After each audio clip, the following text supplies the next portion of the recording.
Neuropsicología del traumatismo craneoencefálico pediátrico. Una de las inquietudes primordiales en el traumatismo craneoencefálico son las características y consecuencias neuropsicológicas, las cuales se han estudiado más ampliamente en los adultos que en los niños. El cerebro y la conducta en la infancia es marcadamente diferente que en la de los adultos. La primera parte del capítulo describirá los conceptos básicos de traumatismo craneoencefálico pediátrico, permitiendo al lector adentrarse al tema y familiarizarse con los términos, la psicopatología, la clasificación, los tratamientos y otros aspectos relacionados con el traumatismo craneoencefálico pediátrico, así también como los estudios de neuroimagen, baterías neuropsicológicas, evaluaciones e intervenciones neuropsicológicas realizadas en este tema. La epidemiología del traumatismo craneoencefálico pediátrico. Estos traumatismos en el mundo han existido alrededor de 1.8 millones de muertes, entre 20 y 50 millones de lesiones post-traumatismo y más de 5 millones de discapacitados permanentes. La principal muerte de causa en menores de 15 años suele ser los traumatismos craneoencefálicos pediátricos. Traumatismos craneoencefálicos pediátricos. Conceptos básicos. Se define generalmente como un golpe o una lesión penetrante en la cabeza que causa una interrupción en el funcionamiento normal del cerebro. Entre las clasificaciones del traumatismo craneoencefálico pediátrico, el infante constituye un motivo frecuente de la consulta en urgencias hospitalarias y para la evaluación y tratamientos. Para la evaluación y tratamiento hospitalario es necesario realizar ciertas estrategias diagnósticas como la anamnesis, sintomatología, examen físico, lo que conlleva una escala de Glasgow, unas pruebas de neuroimagen. Dichas estrategias ayudarán al diagnóstico y tratamiento del paciente. Pruebas de neuroimagen. Dentro de la fase diagnóstica, las pruebas de neuroimagen aplican al panorama que se tiene respecto al daño adquirido tras un trauma craneoencefálico. Existen diversos estudios que muestran que el uso de estas pruebas beneficia en el tratamiento y proporcionan un diagnóstico eficaz y preciso a las lesiones cerebrales. Sin embargo, el propósito principal es beneficiar la actuación médica o quirúrgica para minimizar la mortalidad y morbilidad derivadas del daño cerebral secundario. La fisiopatología del traumatismo craneoencefálico pediátrico. Los pacientes pediátricos son más propensos a tener una lesión intracraneal después de un traumatismo craneoencefálico. Por sus características anatómicas, esto es debido a que la proporción cabeza-cuerpo es diferente. Entre estas encontramos las lesiones primarias, que se determinan por el lugar del impacto, la dirección, la fuerza, intensidad y resistencia tisular. Las secundarias se producen inmediatamente después de la primaria y da paso a una cadena de eventos que aumentarán la gravedad de la lesión primaria y en algunos casos generan nuevas lesiones. Las secundarias, a diferencia de las primarias, son reversibles. Secuelas cognitivas en el traumatismo craneoencefálico en edades pediátricas. Cabe mencionar que las secuelas van a depender de la severidad del trauma, de la ubicación, la edad y del tiempo transcurrido desde el accidente. Para esto se conlleva una evaluación neuropsicológica infantil después del traumatismo craneoencefálico pediátrico. El propósito de esta evaluación es conocer las consecuencias posteriores al traumatismo en edades pediátricas y establecer los objetivos específicos y de rehabilitación neuropsicológica, realizando niveles de maduración neurológica, condiciones premórbidas y entornos favorables. Entre estas podemos encontrar distintas afectaciones en la parte de inteligencia, de atención, de memoria, lenguaje, funciones ejecutivas, psicomotricidad, emocional, dando así una previa evaluación para que el paciente pueda conllevar un tratamiento adecuado. Rehabilitación cognitiva conductual y neuropsicología del traumatismo craneoencefálico pediátrico. Esta rehabilitación neurocognitiva tiene buenos resultados en personas con lesiones cerebrales, a pesar de que la mayoría de los estudios ha sido en los adultos, y existe una escasa información respecto a los estudios y la eficacia de rehabilitación cognitiva en la población pediátrica. Adaptaciones en el contexto escolar en traumatismo craneoencefálico en edades pediátricas. Los actuales entornos de inclusión educativa en diversos países permiten que una mayor parte de la población infantil ingrese al sistema escolarizado. Sin embargo, la serie de condiciones médicas y funcionamiento cognitivo de cada estudiante se supone respecto al actual ante de esta serie de reformas de la educación. Existen estrategias educativas y conductuales en el contexto escolar, como dimensiones de conducta y contexto académico de enseñanzas e interacción social y afectiva. Papel de la familia en la rehabilitación cognitiva en traumatismo craneoencefálico pediátrico. Este tipo de traumatismos tiene un impacto significativo, no solo para quien lo sufre, sino para la familia, amigos y personas cercanas. En este caso, la familia juega un papel sumamente importante debido a que muchos de los traumatismos craneoencefálicos causan cambios cognitivos, emocionales y conductuales en la persona que padece. Características clínicas, psiquiátricas y cognitivas en la encefalitis infecciosa. La encefalitis es un proceso inflamatorio difuso de la paraquemia cerebral asociado a una evidencia de disfunción de este órgano. La incidencia es variable, pero por lo general oscila entre el 3.5 y 7.4 por cada 100.000 pacientes al año. La etimología de la enfermedad puede dividirse en dos tipos principales, la autoinmune y la encefalitis relacionada con una infección. Epidemiología de la encefalitis infecciosa. La encefalitis, desde el punto de vista clínico, se identifica como un padecimiento de inicio agudo y curso progresivo. Epidemiología de la encefalitis infecciosa.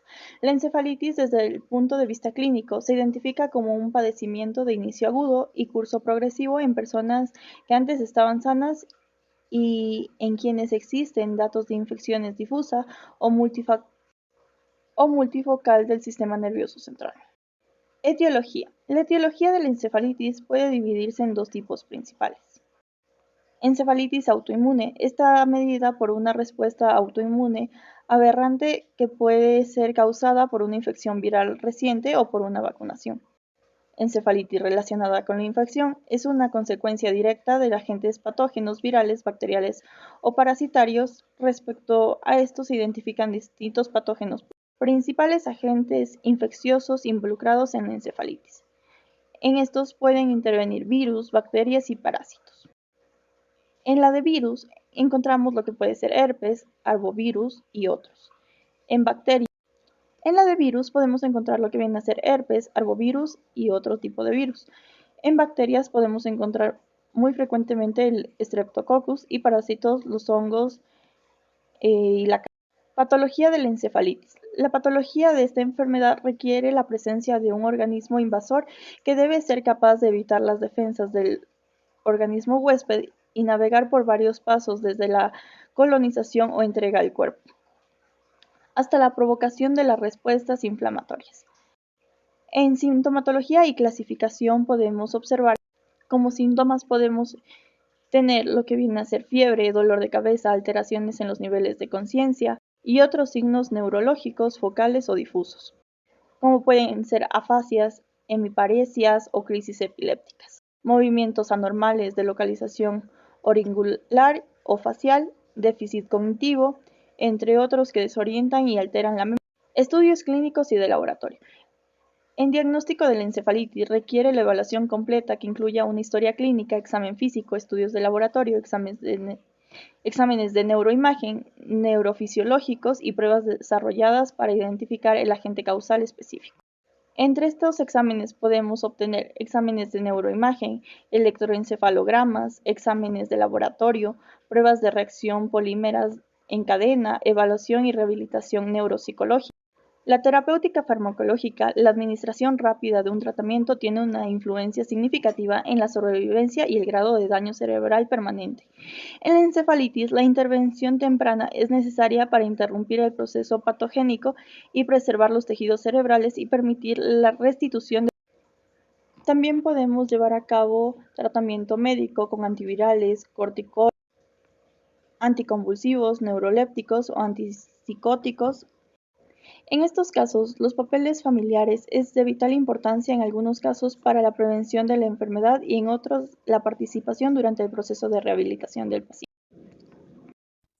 Yo les voy a hablar acerca de las manifestaciones psiquiátricas en los traumatismos cráneoencefálicos.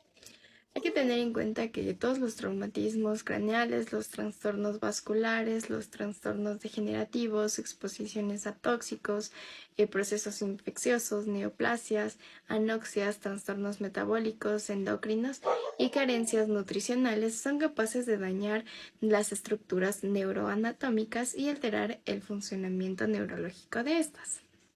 Los que generan daños adquiridos con más frecuencia son los traumatismos craneoencefálicos, los cuales también son conocidos como epidemias silenciosas. Estos, según estudios, se han demostrado que es una de las primeras causas de muerte y de discapacidad en Estados Unidos. Y también, según estadísticas que se han realizado mediante estudios, dan los datos de que 1.7 millones de traumatismos craneales son producidos o generados. De estos, 52.000 personas fallecen por lesiones. También 275.000 son ingresados en hospitales o en diferentes centros de atención médica. Y las lesiones encefálicas llegan a alterar el funcionamiento cognitivo, físico, emocional y conductual de las personas. El resultado se lo puede ver a largo plazo, ya que este abarca una recuperación completa desde un deterioro grave hasta una discapacidad. La mayoría que sufre un TCE, un traumatismo cráneoencefálico, se llega a recuperar. Sin embargo, un número considerable de personas sufren discapacidades neuropsiquiátricas permanentes cada año. También pueden sufrir déficits cognitivos, físicos, conductuales y emocionales.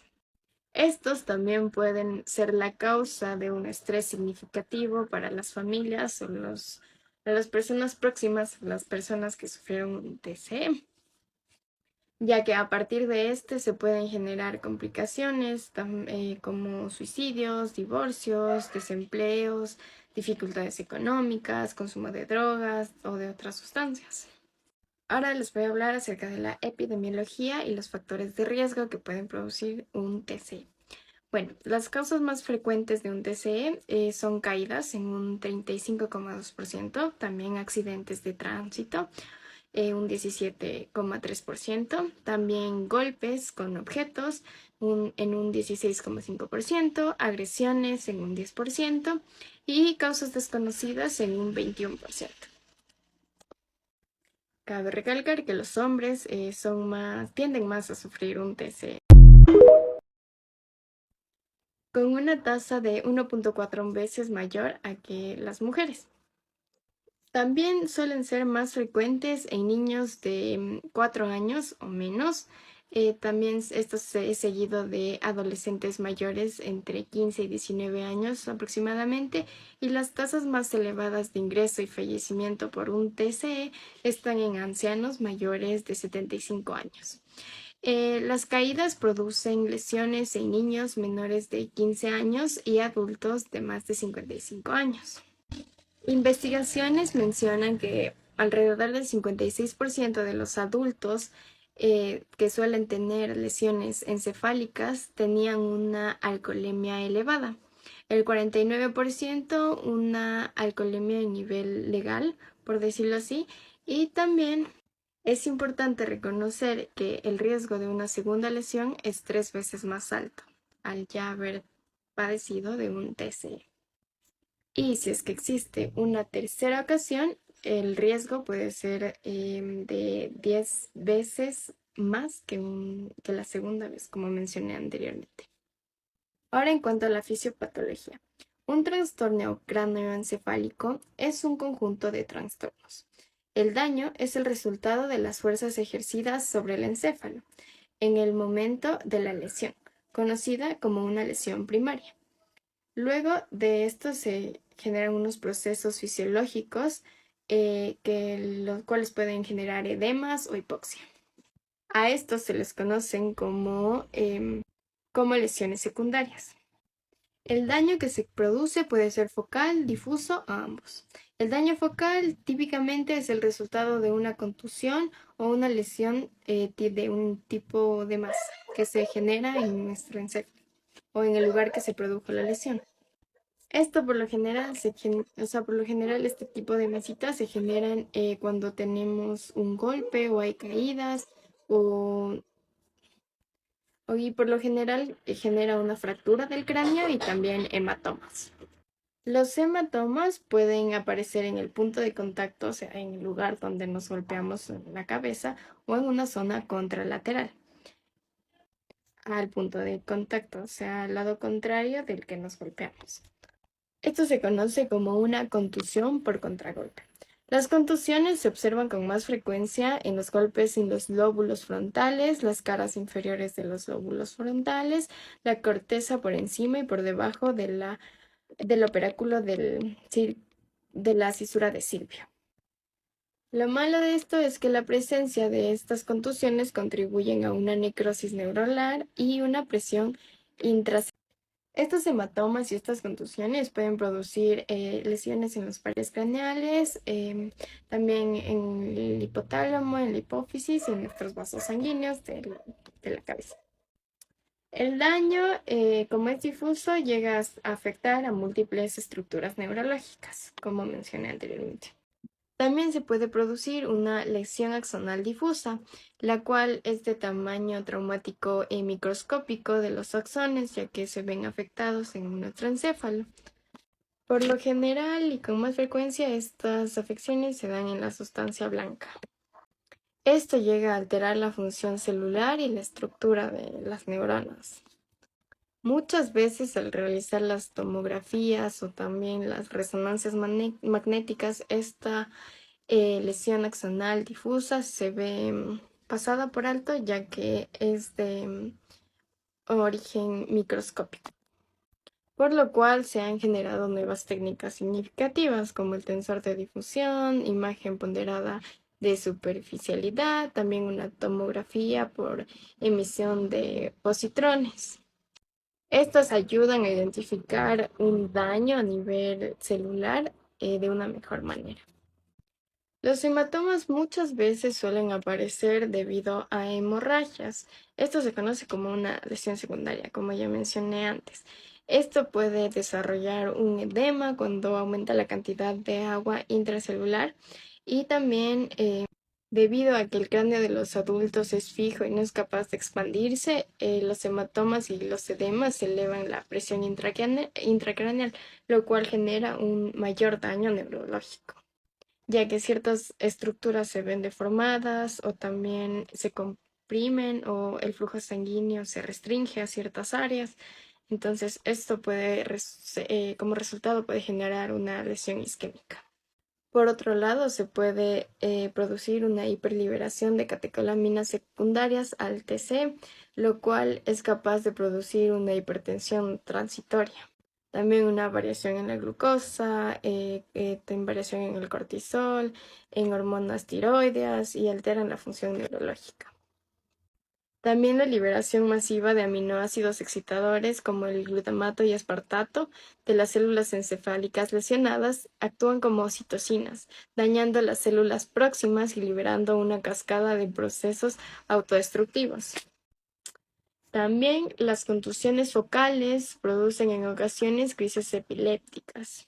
Los síntomas del traumatismo craneoencefálico leve se dividen en físicos, cognitivos y del comportamiento.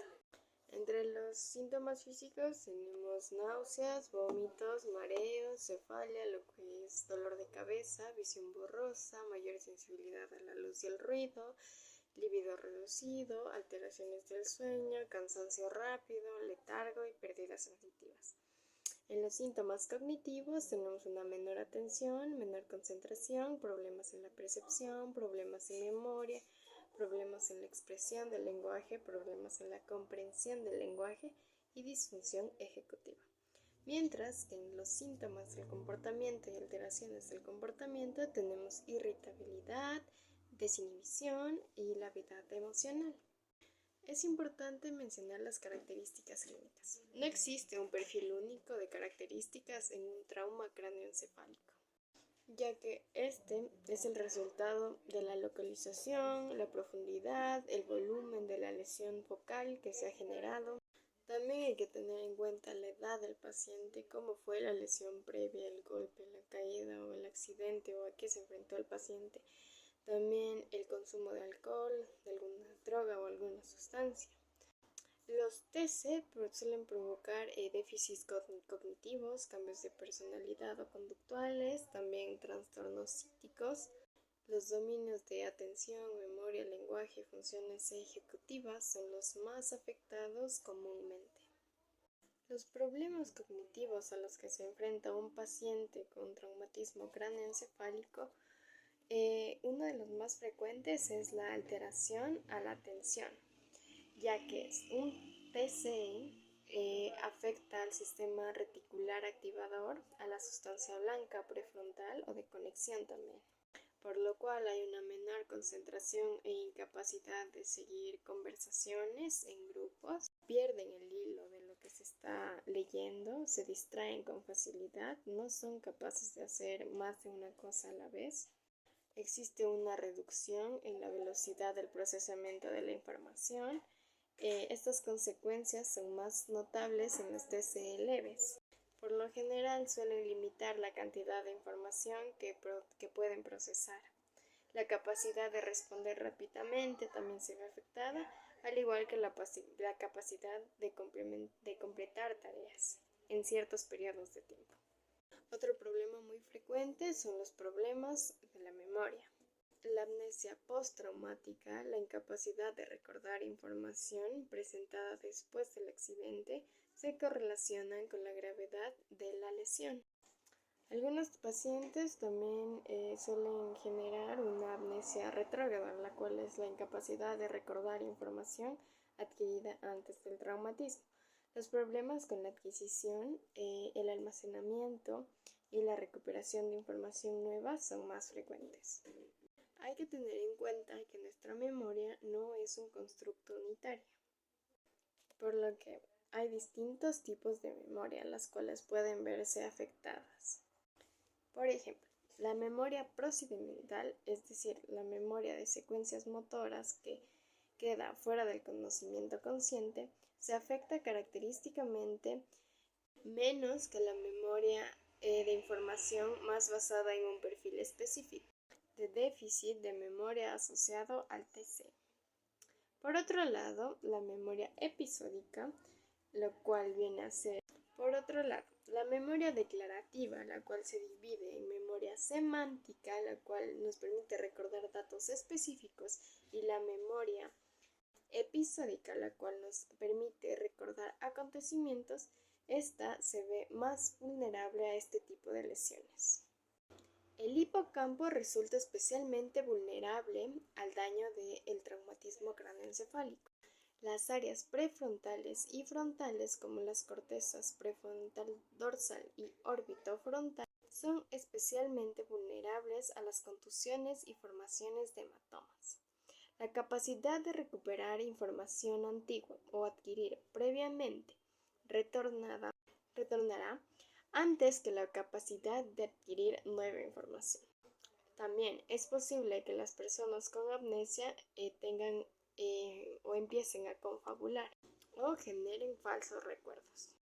También es importante mencionar que otra alteración es la del lenguaje, la cual resulta del daño de las áreas frontales y temporales. La alteración del lenguaje, tanto como comprensivo y expresivo, se produce con más frecuencia en un traumatismo cráneoencefálico moderado y grave. Se puede generar una dificultad para encontrar las palabras y una menor fluidez en el discurso. La afasia global es relativamente infrecuente. Esta se refiere a la pérdida total de la comprensión o expresión del lenguaje, y más frecuentes son los síndromes afásicos específicos, como la afasia anómica, en la cual el paciente tiene problemas para nombrar objetos y nombres propios. También la parafasia, la cual es la palabra deseada se sustituye por palabras incorrectas, o la circunglosis, la cual se da vuelta. También se pueden generar alteraciones en las funciones ejecutivas, lo cual es posible en todo tipo y grado de traumatismo cráneoencefálico. Estas habilidades son funciones de los lóbulos frontales y sus proyecciones. Las ejecutivas se ven afectadas. Estas nos sirven para identificar objetos, planear y organizar algunas cosas de nuestra vida cotidiana, también afecta a nuestro comportamiento. Y es aquí donde vamos a hablar de los cambios de personalidad y comportamiento que se puede producir tras un traumatismo cráneoencefálico. Esto se genera especialmente cuando existe una afección en el lóbulo frontal. Esto llega a limitar las capacidades del individuo de participar en el tratamiento muchas veces. y esto suele generar un gran estrés a las familias o a los cuidadores del paciente. También suelen perseverar en temas o preocupaciones de forma obsesiva, no son conscientes o no adquieren información de su entorno. Suelen aparecer déficits en la modulación del afecto, también en el conocimiento de uno mismo y el autocontrol. Y también se suelen generar comportamientos sociales inadecuados. Hay cambios bruscos de ánimo, existe una falta de empatía, belicosidad, indiferencia, agresividad, entre otros. La agresividad se ha visto asociada con la lesión de la superficie orbitaria inferior de los lóbulos frontales, los lóbulos temporales anteriores, el hipotálamo y las estructuras límbicas. Las alteraciones de la concentración también de neurotransmisores como serotonina, noradrenalina, dopamina, acetilcolina y ácido beta-aminobutírico, conocido como GABA, se han relacionado con el comportamiento impulsivo y agresivo. Por otro lado, las drogas y los medicamentos son capaces de producir también comportamientos agresivos. El alcohol, los barbitúricos, las benzodiazepamidas, los analgésicos, los corticosteroides, los antidepresivos, las anfetaminas, suelen producir irritabilidad y también agresividad. Al existir un cambio de personalidad, también el paciente suele sentirse avergonzado, ya que muchas veces no entiende qué es lo que le sucede. O también nota que en su entorno o a su alrededor se genera un malestar y no se genera una buena experiencia de esto.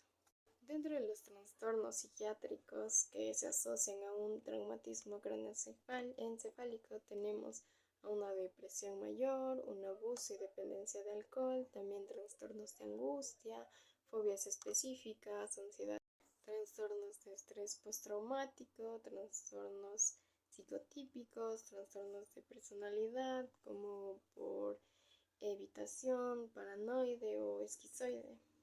Las personas con TCE deberían ser consideradas en un riesgo a mayor depresión como reacción a una pérdida de capacidades y competencias, también cambios en los apoyos sociales, cambios en sus ámbitos laborales, mayores problemas económicos y médicos también una pérdida de un rol, el rol que ocupaba en la sociedad, pérdida de ingresos, y también los factores psicosociales suelen influir mucho en cómo se va recuperando la persona.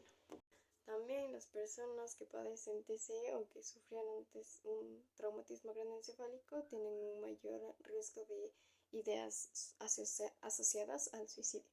Esto también depende mucho de la edad, el sexo, el nivel socioeconómico, su entorno y también el consumo de drogas o alcohol. Existe una dificultad al evaluar a un paciente con TCE, ya que los signos neurovegetativos de la depresión, como alteración del sueño, aparecen en el apetito, anedonia, pérdida de líbido, estos aparecen con frecuencia como efectos secundarios a un traumatismo craneoencefálico, por lo cual la depresión debe diferenciarse del trastorno adaptativo, el trastorno del estrés postraumático, también la apatía orgánica y la labilidad emocional. El diagnóstico resulta más convincente cuando los síntomas psicológicos de depresión llegan a ser un afecto deprimido, irritabilidad, rumiaciones, sentimientos de desesperanza y minusvalía y problemas para disfrutar actividades que antes no hacía. Por otro lado, también hay que diagnosticar los problemas cognitivos que se generan. También ayuda mucho la información que nos brinda la familia o los cuidadores. Ahora, si es que hablamos de ansiedad, esta es una consecuencia del posible daño de los lóbulos temporales, de las vías que conectan el lóbulo frontal con el núcleo caudado, el hipocampo y la amígdala. Los aumentos o la desregulación del cortisol o las catecolaminas circulantes causan en ocasiones ansiedades primarias. Por otro lado, la psicosis no es una característica del TCE. aunque se suele producir en una tasa mayor en estos pacientes que en la de una población general. La evaluación del paciente comienza con los antecedentes médicos detallados, también incluyen la fecha de nacimiento, su desarrollo, su historial de lesiones, sus procesos de recuperación, el origen de la lesión, la presencia de duración de, de este tipo de lesión o las enfermedades que ya ha padecido el paciente. También se repasan los antecedentes médicos y psicológicos del paciente también. También se ve el nivel educativo, los logros laborales, las fuentes de apoyo, los mecanismos de afrontamiento, el temperamento, los ajustes emocionales y se evalúa una serie de cosas para poder ver el impacto que va a tener este traumatismo craneoencefálico en la vida del paciente y poder ayudarlo. Tenemos claro que los sujetos que han padecido o han sufrido un TCE van a tener dificultades en su vida, en realizar actividades de su vida cotidiana, como el caminar, hablar, en su trabajo, en contestar, en planear actividades, problemas de memoria, de aprendizaje, entre otras. Para lo cual se deben generar estrategias y una rehabilitación eficaz que produzca una adaptación a su nueva vida. El psiquiatra llega a ser crucial en el tratamiento del paciente. Muchas veces su tratamiento se suele ayudar con fármacos y psicoterapia. Cabe recalcar que aquí debe existir un trabajo colaborativo de personal, es decir, se tiene que trabajar con psicoterapeutas, logópedas, terapeutas ocupacionales, neuropsicólogos, trabajadores sociales, entre otros. En cuanto a los medicamentos, antes de introducir un nuevo medicamento hay que eliminar posibles causas médicas y modificar el entorno y complementar la intervención psicosocial.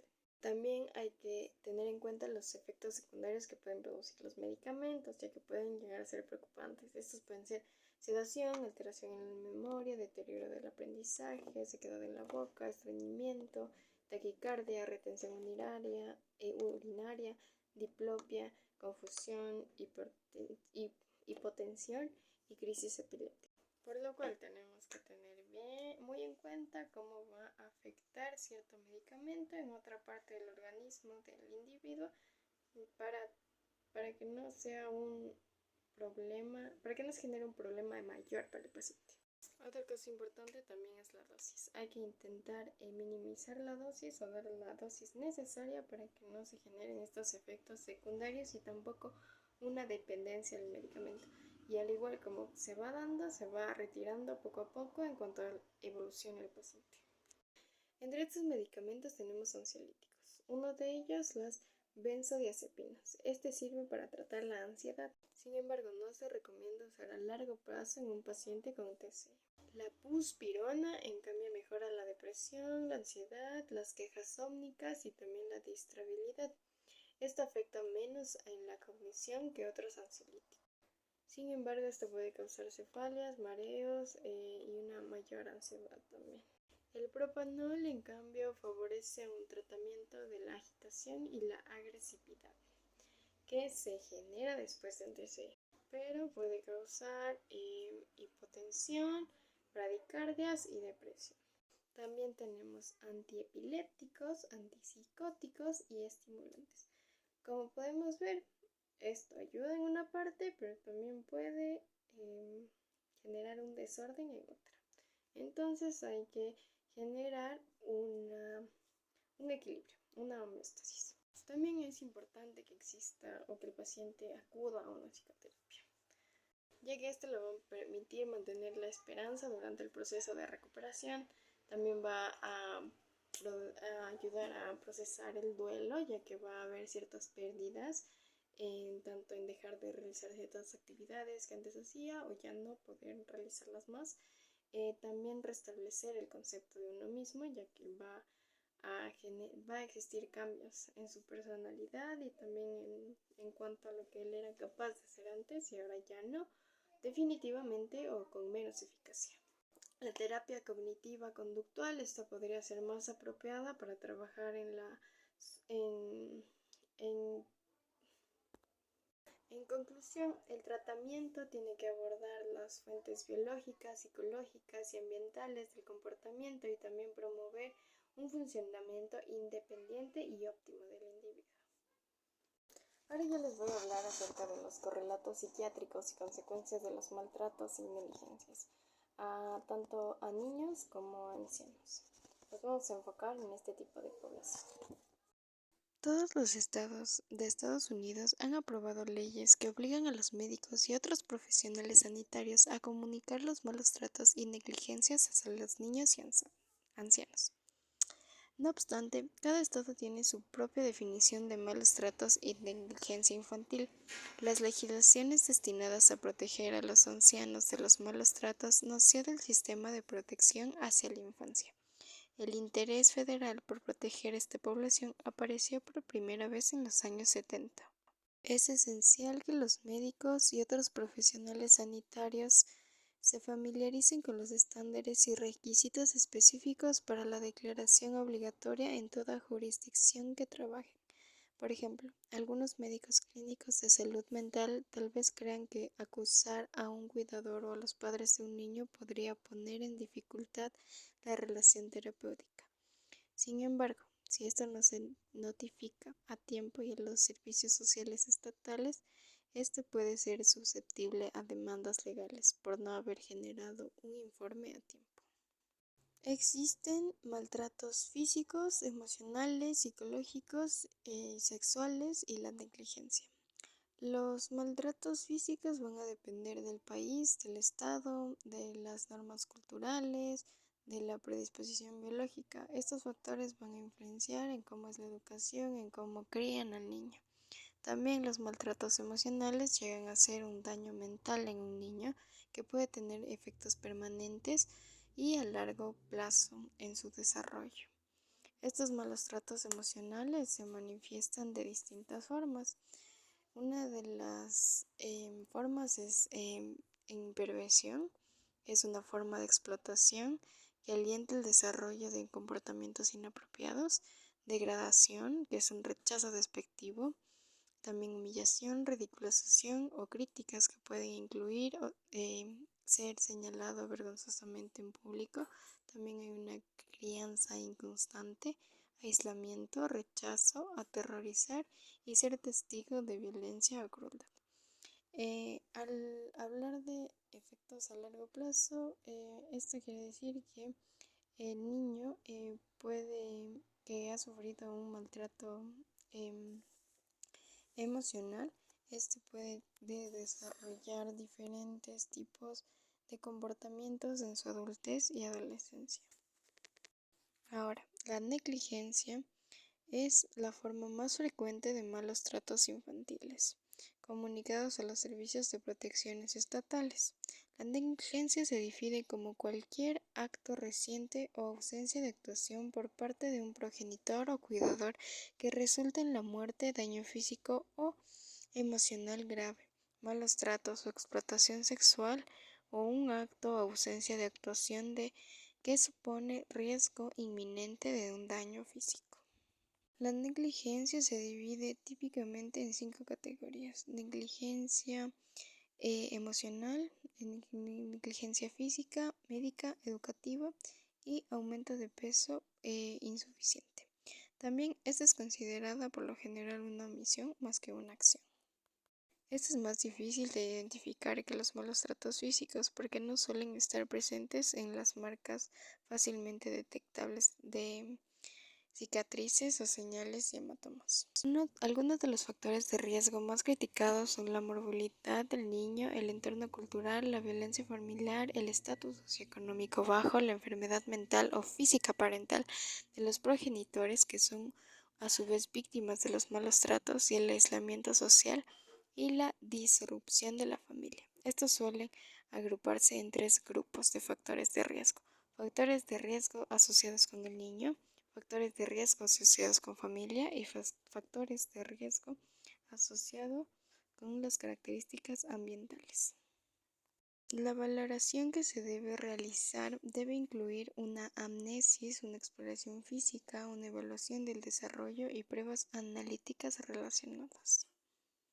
Dentro del tratamiento tenemos que en la actualidad las modalidades terapéuticas adoptan un enfoque multidimensional para abordar el problema desde múltiples ángulos.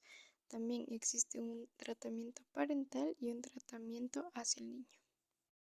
En cuanto a los malos tratos y negligencia hacia los ancianos, el porcentaje de ancianos que sufren malos tratos o negligencia se multiplica por 2 o 3 en el caso de los ancianos de más de 80 años. Además, se ha demostrado que las informaciones confirmadas de malos tratos y autonegligencias de ancianos se asocian con menor supervivencia. Aquí los factores de riesgo pueden dividirse en 4 grupos: factores relacionados con las víctimas, aquellos asociados con los maltratadores, factores asociados a las relaciones y los relacionados con el ambiente. De igual manera, los médicos son notificadores obligados ante la sospecha de malos tratos y negligencia hacia ancianos. También los hospitales son quizás la única fuente de ayuda, lo que pone a los médicos y a otros miembros de la plantilla del hospital en la posición exclusiva y muy importante de reconocer y abordar los malos tratos sospechosos de ancianos. Para un tratamiento se debe realizar una evaluación exhaustiva, la cual debe acompañar el tratamiento de los trastornos o lesiones físicas asociados con los malos tratos o negligencias que sufre el anciano. El tratamiento incluye cuidado de las heridas, de las úlceras por presión, proporcionar una nutrición adecuada y ayudar con la higiene. También es importante determinar la capacidad del anciano de tomar decisiones por sí mismo. Hola, mi nombre es Esteban Garzón y continuando con lo que mencionaba mi compañero, yo voy a hablar acerca del enfoque neurocientífico en la discalculia. El enfoque neurocientífico para entender la discalculia es una perspectiva que se enfoca en la base biológica y genética de este trastorno del aprendizaje. A través de la investigación en genética se ha observado que la discalculia puede ser un trastorno hereditario con agregaciones familiares que respaldan esta hipótesis. Los estudios en gemelos homocigóticos y heterocigóticos y en niños asimismo analizados junto con sus hermanos han permitido demostrar y evaluar la heredabilidad de un carácter, y se ha encontrado que aproximadamente 1 de cada 2 niños con un padre o un hermano afectado por un trastorno en matemáticas está también afectado. También tenemos que los estudios genéticos han adoptado 2 enfoques complementarios para poder diagnosticar los trastornos e identificar los mecanismos que pueden explicarlos. El primero se aplica a los métodos de la genética y el segundo describe los trastornos asociados a síndromes neurológicos o alteraciones cromosómicas. Las diferencias entre individuos proceden tanto de determinantes genéticos como de influencias del entorno. Los primeros se producirían a consecuencia de la agregación de numerosos genes, cada uno de ellos con un impacto bajo pero específico en el rendimiento matemático. Se detiene que 2/3 partes de la varianza del rendimiento dependerían de genes compartidos por las capacidades generales en matemáticas y lectura, de acuerdo con la estrecha correlación entre estos 2 dominios. En 1/3 se ha observado la influencia de genes específicos para las matemáticas. Los enfoques genéticos también llevan a introducir matices en relación con las comorbilidades, especialmente en lo relativo a las dislexias y las discalculias. La dislexia afecta al tratamiento de la fonología, mientras que la discalculia afecta al tratamiento de los números. Sin embargo, ambos trastornos comparten el dominio general de la MT fonológica. Las áreas cerebrales involucradas en la circunvolución angular están implicadas en la lectura, que serían las dimensiones semánticas, y en los procesamientos verbales ligados a las matemáticas, en particular los datos aritméticos, pero también en actividades verbales como el recuento y la transcodificación alcanzados en los trastornos del aprendizaje. Con todo esto, también podemos conseguir un segundo enfoque que consiste en analizar los trastornos del neurodesarrollo. En tales casos, los bajos rendimientos en aritmética se asociarían con varios trastornos, como el síndrome de Turner, el síndrome del cromosoma X frágil, el síndrome de Williams y la microdelección 22q11.2, que sería el síndrome velocardiofacial o Bien, ahora voy a hablar de lo que sería la relación y la diferencia que existe entre la dislexia y la discalculia y si estos trastornos son independientes o están correlacionados. Primero hay que entender que las dificultades en matemáticas normalmente se asocian a menudo con trastornos de la lectura y la ortografía. Los individuos con doble déficit de matemáticas y lenguaje escrito suelen tener problemas mayores en aritmética que aquellos cuyo trastorno afecta únicamente a las matemáticas. En un estudio realizado por Wilson et al. Se evaluó el rendimiento de 85 adultos con discalculia, dislexia y dislexia con discalculia, comparándolos con grupos de control. Se realizaron pruebas para estudiar y determinar los conocimientos de base asociados con la lectura y la aritmética, así como sus capacidades generales. Los resultados que se obtuvo fueron bastante interesantes. Se determinó que el rendimiento de los individuos con trastornos de la lectura y la aritmética fue inferior al de los individuos sin trastornos, mientras que el rendimiento de los individuos con dislexia y discalculia se presentaron con una acumulación de déficits en ambos trastornos sin interacción, dándonos como conclusión que la dislexia y la discalculia son trastornos totalmente independientes, acumulables y sin interacción. Bien, entonces, retomando el tema principal, se puede hablar sobre las disociaciones y correlaciones que existen entre diferentes habilidades cognitivas, específicamente en relación a la capacidad numérica y matemática, así como en el desempeño en tareas visoespaciales y visoconstructivas. En primer lugar, cabe mencionar que existe una disociación entre el rendimiento en el lenguaje y el desempeño visoespacial y visoconstructivo. Es decir, una persona puede tener un buen rendimiento en habilidades lingüísticas, pero un bajo desempeño en tareas que involucren habilidades visoespaciales o visoconstructivas y viceversa. Por otra parte, se puede destacar que existe una correlación entre el rendimiento en matemáticas y las capacidades espaciales y perceptivo-motrices. Es decir, una persona con habilidades espaciales y perceptivo-motrices desarrolladas suele tener un mejor rendimiento en tareas matemáticas. Además, se puede mencionar que diferentes síndromes y trastornos que afectan a la capacidad numérica y matemática, como el síndrome de DiGeorge o velo cardiofacial, de Turner, de Williams y de espina bífida, son síndromes que afectan la capacidad de comparar y contar cantidades, cometer errores en el empleo de procedimientos de cálculo y en la recuperación de datos. Asimismo, pueden tener dificultades en la numeración y establecimiento de correspondencias entre términos y Ahora, si hablamos únicamente del síndrome de Down, se puede destacar que los aspectos que los afectados tienen un nivel verbal inferior al de los niños de la misma edad y un perfil que refleja una inferioridad verbal en relación con su rendimiento no verbal. Esto puede influir en cascada en las habilidades y competencias matemáticas y asimismo en la evolución en matemáticas que seguiría la misma trayectoria que la de los niños con trastornos específicos del lenguaje. Por tanto, se sugiere que el entrenamiento en la dimisión verbal pueda mejorar el rendimiento en matemáticas. Por otro lado, se puede decir también que el trastorno por déficit de atención con o sin hiperactividad acompaña frecuentemente a la discalculia y que la atención es un factor general que puede afectar a numerosos ámbitos, incluyendo varias dimensiones de las matemáticas. En un estudio realizado en una gran población, se determinó que el 26% de las personas con discalculia, principalmente varones, presentaban un probable diagnóstico de TDAH. Además, se mencionó en esta evaluación que los trastornos de la atención pueden ser un factor de persistencia de la discalculia. En cuanto a la explicación de estas disociaciones y correlaciones, se sugiere que la línea numérica mental que se supone que representa las cantidades o las magnitudes estaría afectada hasta el punto de producir una mayor superposición de las cantidades cercanas, lo cual dificulta la discriminación. También se menciona la implicación de las cortezas parietal y frontal en los procesos cognitivos relacionados con la capacidad numérica y espacial. Ahora, ¿qué es la línea numérica? La línea numérica es un instrumento de evaluación de las representaciones.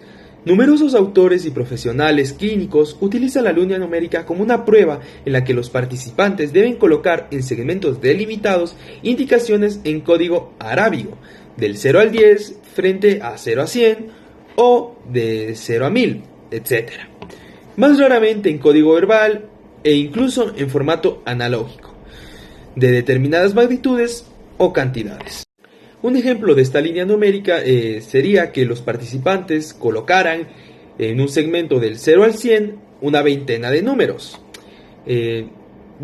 Para evaluar el rendimiento se mide la distancia entre las posiciones suministradas y las que corresponderían al uso ideal de estimaciones lineales para obtener finalmente un índice, el PI, que sería el Percentage of Absolute Error. Este procedimiento pone de relieve diferencias interindividuales asociadas con el desarrollo, pero también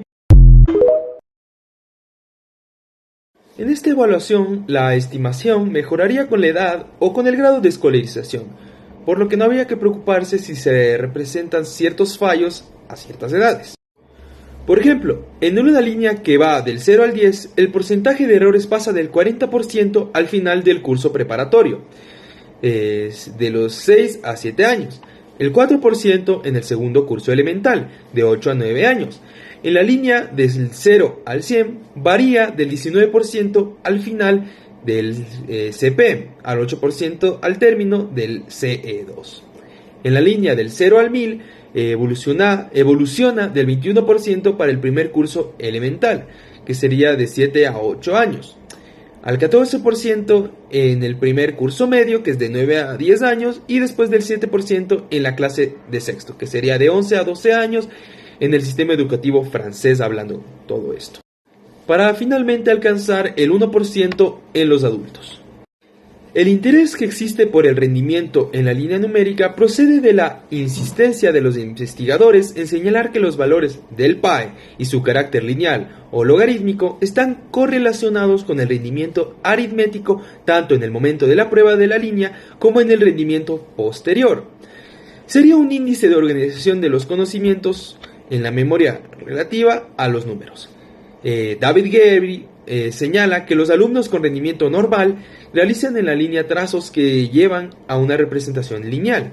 Por otro lado, los de bajo rendimiento o los que fracasan, por así decirlo, en matemáticas, completan representaciones en las que priman sobre todo las cantidades pequeñas.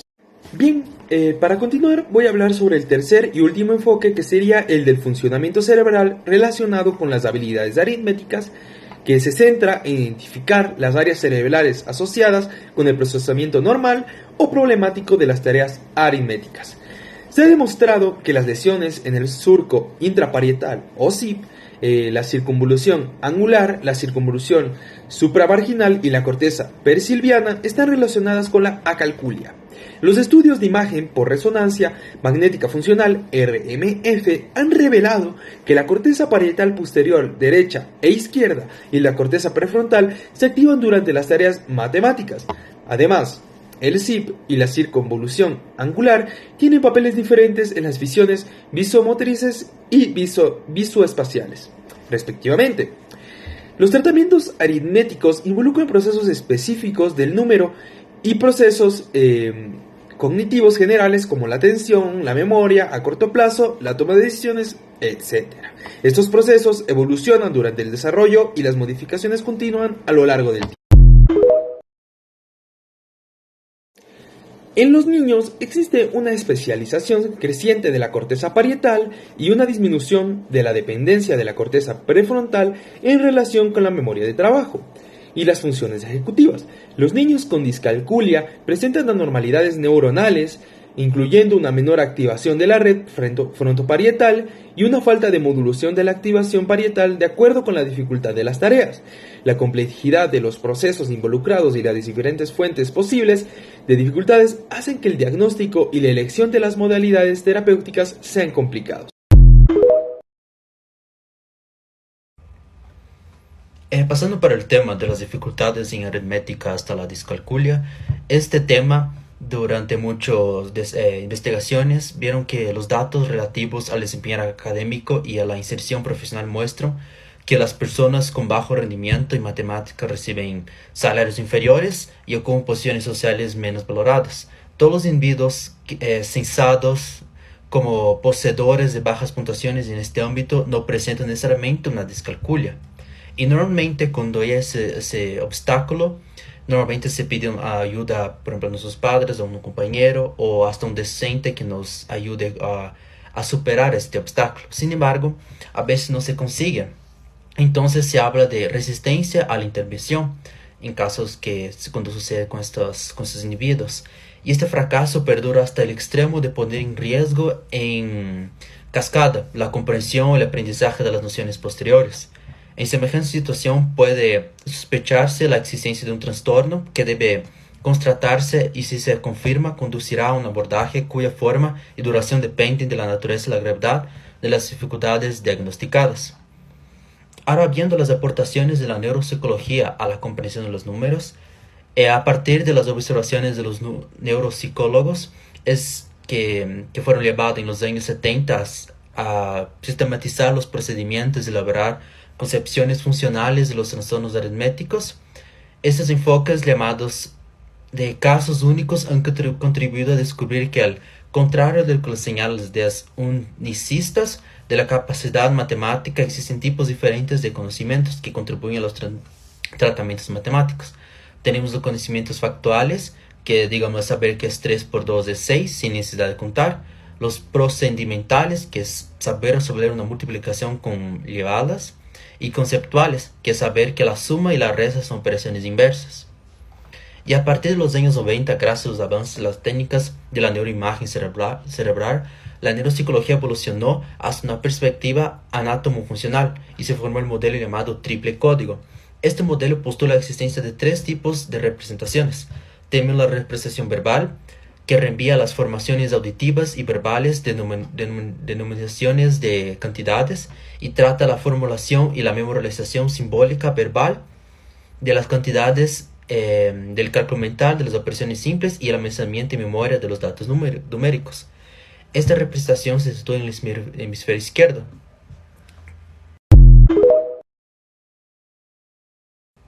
Continuando, tenemos la representación analógica, que corresponde a la semántica de los números y está presente en los 2 hemisferios en la corteza parietal, exactamente en el surco intraparietal.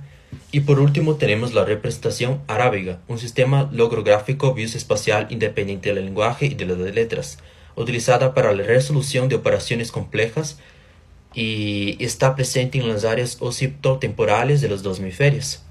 Continuando con las dificultades aritméticas, trastornos y discalculia, tenemos 3 perspectivas que vamos a analizarlas.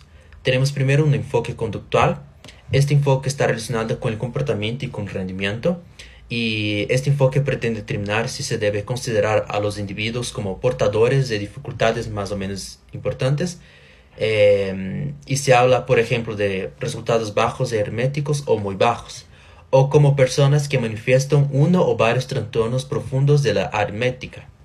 Según los criterios del DSM-I y B1 o del CIE 10 de 1922, la discalculia afecta a las competencias y habilidades matemáticas o aritméticas en individuos de inteligencia normal que no presentan déficits neurológicos adquiridos ya que han recibido una enseñanza o se han movido en un entorno normalmente estimulante.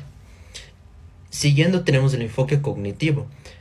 Durante el último medio siglo, la psicología cognitiva ha llevado a distinguir capacidades como la atención, la memoria a corto plazo y la memoria de trabajo, o MT, y etc. Y a construir baterías de pruebas dirigidas a evaluar, por ejemplo, capacidades mnesicas simples o complejas, test de tipo STROP, y etc. Una hipótesis consistente en probar la medida en que bajo rendimiento en aritmética será en consecuencia de déficits generales que afectan esas capacidades. Las debilidades de la MT se encuentran asociadas frecuentemente a los trastornos de aritmética. Los MLD presentan déficits en los 3 componentes de la MT, la memoria de trabajo, la dimensión del lenguaje, la dimensión visoespacial, el centro ejecutivo, más o menos asimilable a las funciones ejecutivas, que inhiben la información de interferencia y garantizan una flexibilidad de paso de una información a otra, lo que permite una continua puesta al día de las operaciones mentales y de los datos de los que se basan.